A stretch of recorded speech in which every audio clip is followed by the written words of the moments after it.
Қалмақ ашу Сөңкөлгө Кочкор тараптан аша турган ашу. Деңиз деңгээлинен 3447 метр бийик турат. Аны ашып Соңкөлдүн түндүк жээгине түшөт.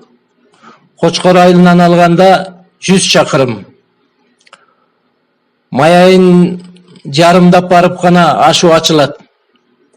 Октябрга чейин.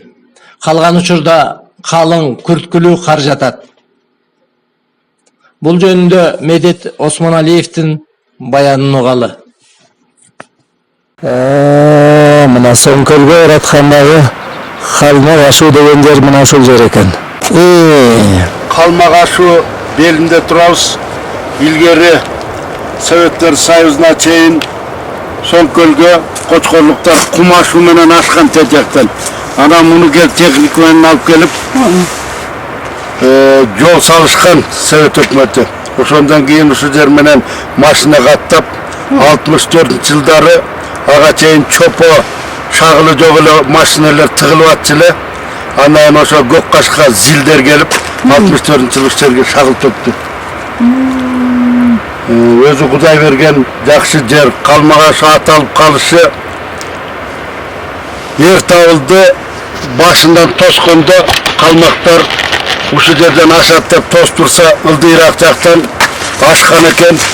Анан күтүп жатып силер ашып кеткен жериңер артынан кууп келип калмактарды кырган экен Ертауылда. Андан улам Қалмақ ашу аталып калды. Калмактар камалып жанына күч келгенде ашкан экен. Ошонун атынан Қалмақ ашу деп аталган.